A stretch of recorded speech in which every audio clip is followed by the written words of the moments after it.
رب زدني علما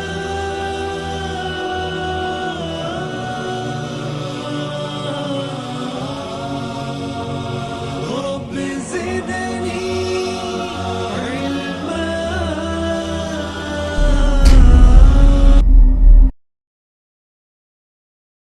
الحديث 32 عن أبي سعيد سعد بن مالك بن سنان الخدري رضي الله عنه أن رسول الله صلى الله عليه وسلم قال: لا ضرر ولا ضرار.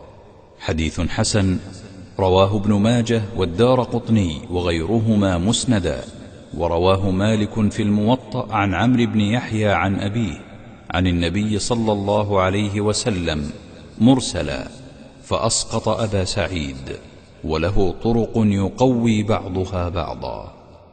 او یقوی بعضها بعضا. ابو سعید خدری ان کا نام تھا، سعد بن مالک کو کہتے ہیں کہ پیارے رسول نے فرمایا لا ضرر ولا ضرار. یہ اسلام کا عام قاعدہ ہے. لا ضرر، تم کسی کو نقصان نہ پہنچاؤ، لیکن اگر کسی نے تمہیں نقصان پہنچایا ہے تم ان کو بھی نقصان نہ پہنچاؤ. ضرار جیسے ہم نے کل بتایا کہ مفاعلت کا صیغہ، جس طرح کہتے ہیں قتل، ایک آدمی نے کسی کو قتل کیا. قاتل، دو آدمی ایک دوسرے کو قتل کرنے کی کوشش کر رہے تھے. تو یہاں ہے ضرر، ایک طرف سے کسی کو نقصان پہنچانا چاہے، یا یہ اس کو نقصان پہنچانا چاہتا ہے وہ اس کو نقصان پہنچاتا ہے. اسلام میں اس کی نفی ہے، اس کا وجود نہیں ہے کہ کوئی مسلمان دوسرے کو نقصان پہنچائے. کوئی پڑوسی کسی بھی دین اور مذہب کا ہو، دھرم کا ہو، اس کو نقصان پہنچانا جائز نہیں ہے. نہ وہ ہمیں نقصان پہنچائے نہ ہم اس کو. یہ عام قاعدہ ہے. اب اگر کوئی شخص، اس کی بہت سی مثالیں اس طرح کی، اس پہ کہا جاتا ہے کہ اللہ تعالیٰ نے یہ دیا ہے آپ کو، آپ کے اوپر واجب کیا ہے کہ ایک مہمان اگر کہیں کسی کے گھر پہ اترا، اللہ نے اس کو دیا ہے تو اس کو مہمانی دے. مہمانی دے کتنے دن تک؟ پہلے دن ضروری کھانا ہوتا ہے، دوسرے دن تیسرے دن عام کھانا کھلائے. لیکن اگر وہ دھرنا دھر کے بیٹھ جائے تو یہ جائز نہیں کہتے ہیں، کیونکہ اس کا نقصان ہے، تمہارے احترام میں کام چھوڑے گا اور کھانا کھلانا اور یہ سب لا ضرر، اس کو نقصان نہیں پہنچانا ہے. اسی طرح اگر اس نے ہمیں نقصان پہنچایا تو اسلام چاہتا ہے ادفع باللتی ہی احسن.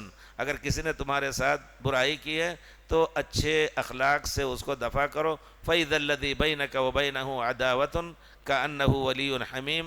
اچھے اخلاق پیش کرو گے. اس نے آپ کو ستانا چاہا، آپ اس کو اچھے اخلاق سے مل رہے ہیں تو کچھ ہی دنوں میں وہ تمہارا دوست اور گہرا دوست بن جائے گا.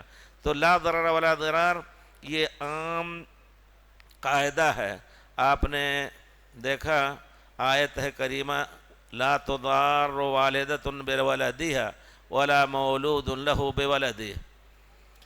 کسی عورت کا طلاق ہو گیا، اس کے ایک بچہ ہے، طلاق کے بعد اللہ تعالیٰ کا حکم ہے کہ اس عورت کو محنتانہ دو، تمہارے بچے کو دودھ پلائے گی اور وہ اس کا بھی خرچ دو، بچے کا بھی خرچ دو.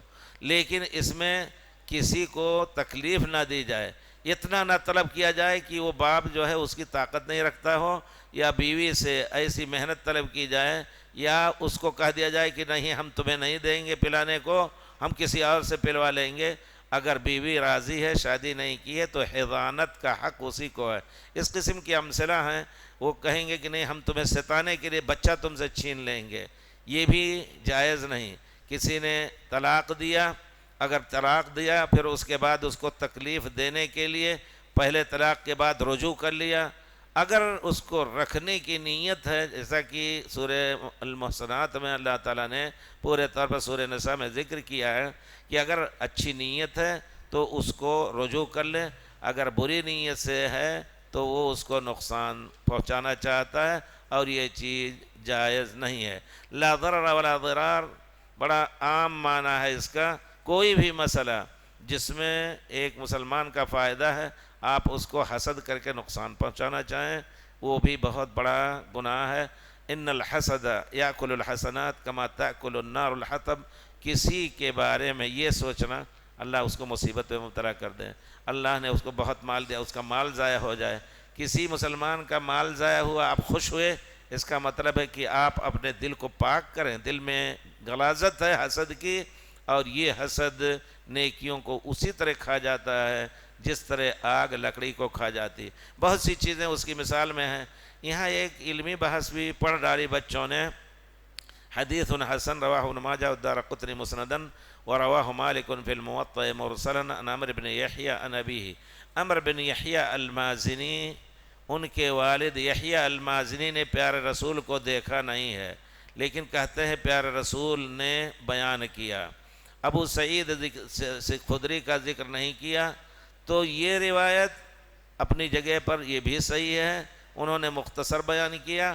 اور دوسری روایت جہاں کی صحابی کا بھی ذکر ہے، جنہوں نے پیارے رسول کو نہیں دیکھا وہ تابعی، لیکن صحابی کو دیکھا، صحابی کا بھی ذکر کیا، تو حدیث کا حلقہ ایک دوسرے سے مل کر کے، جس کو کہتے ہیں شرط صحیح اتصال، کہ ایک نے دوسرے سنا، دوسرے سے تیسرے نے، تیسرے سے چوتھے نے، تابعی نے صحابی سے، صحابی نے پیارے رسول سے سنا، تو یہ حدیث حسن ہے، یعنی اس درجے پر ہے کہ اگرچہ اس میں کچھ کمزوری ہے، لیکن دو طریقوں سے آنے کے بعد اس کو تقویت مل جاتی ہے۔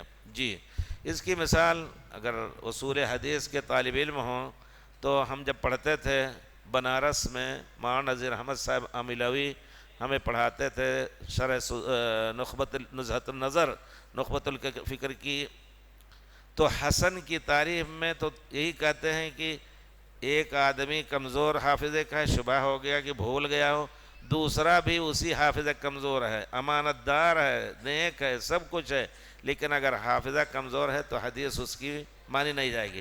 لیکن دوسرا آدمی بھی کمزور حافظے کا آ کے اس کے ساتھ مل گیا، دونوں کا ایک دوسرے سے دونوں کی ملاقات نہیں ہے کہ انہی سے اس نے بھی لیا ہے، تو یہ قرینہ سمجھا جاتا ہے کہ یہ حدیث صحیح ہے، کیونکہ دوسرے نے بھی اسی طرح بیان کی ہے۔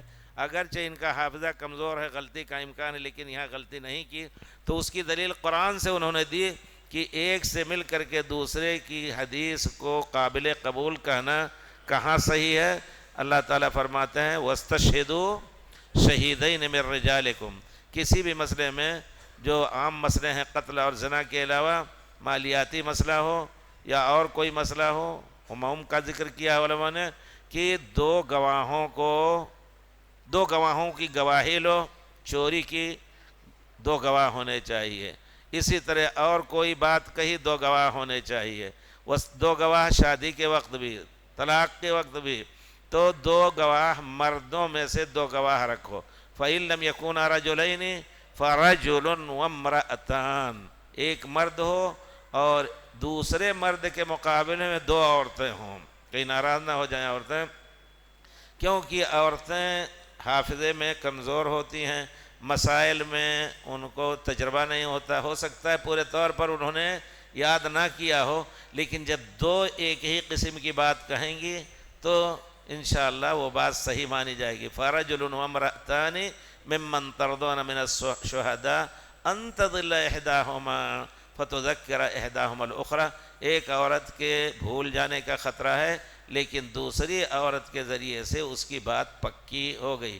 اسی طرح محدثین نے بھی یہ قاعدہ وہیں سے لیا ہے، اگر ایک آدمی ہے دنیا جانتے ہیں بہت پکے حافظے کا ہے تو اکیلے اس کی حدیث قابل قبول، دوسرا ہے لوگ کہتے ہیں بھائی بھولتا بہت ہے وہ آدمی، یا یہ کہ بزرگ ہو گئے ہیں، عمر بڑھ گئی 60-70، پہلے تو حافظہ مضبوط تھا بعد میں کمزور ہو گیا، کمزور ہونے کی حالت میں فلاں نے ان سے روایت لی ہے تو ان کی حدیث کو کمزور کہا جاتا ہے، لیکن اسی طرح دوسرے کوئی مل جائیں گے تو یہ لفظ جو استعمال کیا انہوں نے کہ حدیث حسن ہے، اس درجے کی ہے کہ اس پر عمل کرو۔ جی